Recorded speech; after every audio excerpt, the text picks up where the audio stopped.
All right, I'm here with Nancy Lopez. I hate to be rude, but can you teach me the one thing I love about your golf game and have for a long time? How do you swing so slowly? How do you get it there and then you call a timeout? You have some sort of numerical system? Don't you have like a 1, 2, 3? Tell me, how does that work? Well, I always think tempo. Yeah. So that helps me to keep it slow. Yeah. But you have to always remember, too, when you're swinging, you have to make sure you finish your backswing. So when you push it back, you get to that nice tight coil. You find the top of your swing. And then you got to remember the ball is not going to go anywhere till you hit it. Yeah. So don't rush. See, I can't do any of that. Somebody told me you had a number thing, though. It was like a 1, 2... Not really. Not really. No? I mean, I could.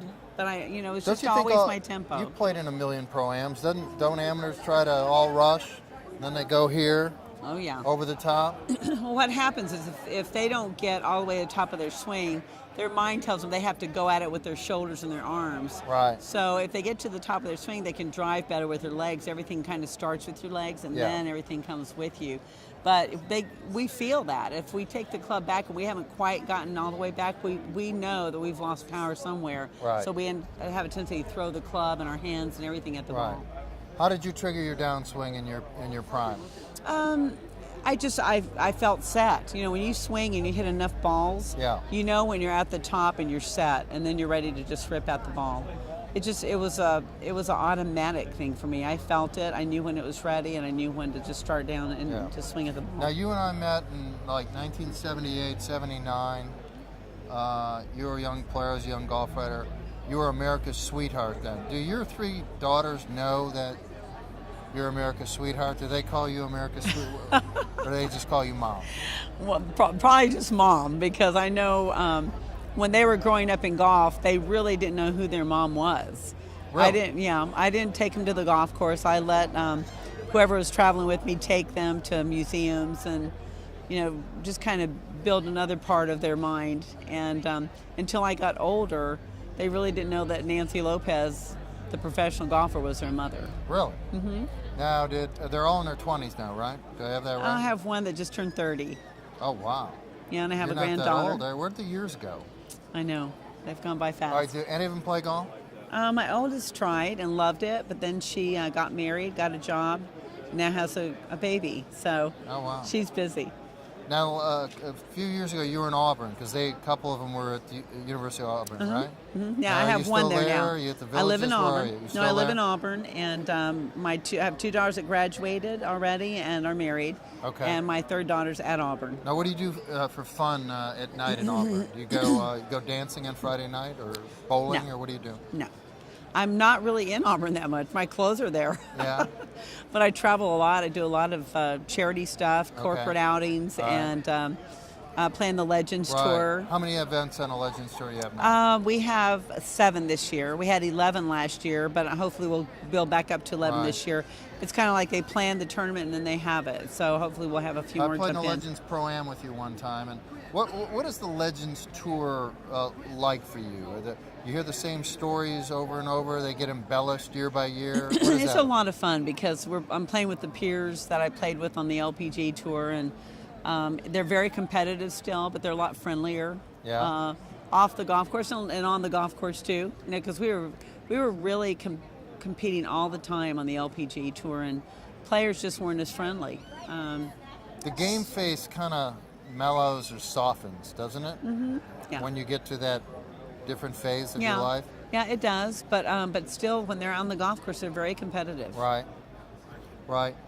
Some of the players you play on a Legends Tour didn't make a lot of money back in the day, right? So is this a bit of I don't know. We have quite a few Hall of Famers that are playing on the Legends Tour. I understand, but aren't there some people where this is a nice little pension plan for? Well, it's good that we've got some of the other players playing. We have 45 players that play every week on the Legends Tour. Right. So, we're definitely including some of the players that probably didn't make a good living on the LPG Tour. And, there's a little bit of money on the Legends Tour. Right. I'd like to see it, grow. Speaking of the Hall of Fame, you went on the Hall of Fame at age 30, I believe, 1987. Is that too young to go into the Hall of Fame? Well, I don't think so. When I played on the LPGA Tour, and when I got in the LPGA Hall of Fame, I reached the criteria before the 10 years that you're supposed to be on the tour. That was part of the criteria. Right. And so I had already won my 35 tournaments, and I couldn't be inducted until I was on the tour 10 years. Right. And I was still young. Right. But then I was worried I might die before they inducted me, so that wasn't good. No, you don't want that. So I don't think there should be an age put on. I think, No. what you've accomplished in golf, if you've enhanced the game by whatever you've done or how you've given back to the game, I think it's important to still have those, even if they're young players, be inducted. Well, and why not enjoy it while you're alive rather than Absolutely. dead, right? It's harder Absolutely. to enjoy. What do you know about golf now that you didn't know at 25? What do you wish at 25 you knew that you know now about the game? Wow. I don't, for me to give, what I would think of saying to maybe players that didn't know then what they know now is that golf really paves the way for you in your life. And for me, playing golf and winning and signing autographs and really trying to contribute to the LPGA gave me longevity. And so even though I was able to do it without having to learn it, I think that's something that most players learn or don't know, that whatever they give back to golf really comes back to them as they get older and they're not playing as much anymore. That's what they need to learn from that. And that's what I would say I would have learned, but I was fortunate to get it from the very beginning. Right. How would you mold a 10-year-old golfer? What advice would you have for a kid? Well, someone that's that young, I would work a lot on the short game, a lot on putting, because that was really what made me the champion that I became. I made a lot of putts under pressure because I had confidence, and that came from practice. So a 10-year-old would be good to just put them out on the putting green a lot so that they can learn to make putts no matter what. And then short game, chipping.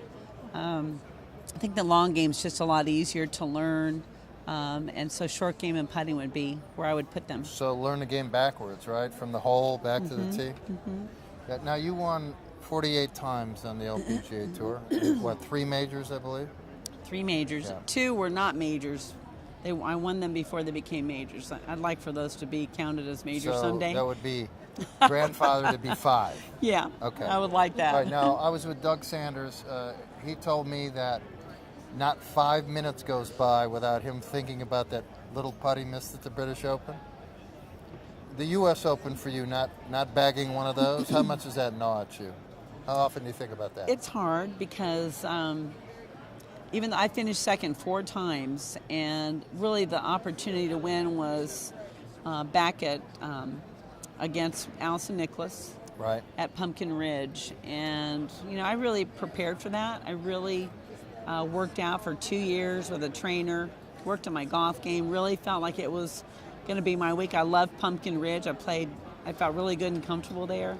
But I just ran into somebody that beat me, and it hurt a lot for a long time. It was really, I finished second many times, but that second was really, really disappointing, and it was really tough to get over. Well, you're first with a lot of people, so Thank you. including me right now. Thank you very much. Thank Good to see you. Yeah. Thank you.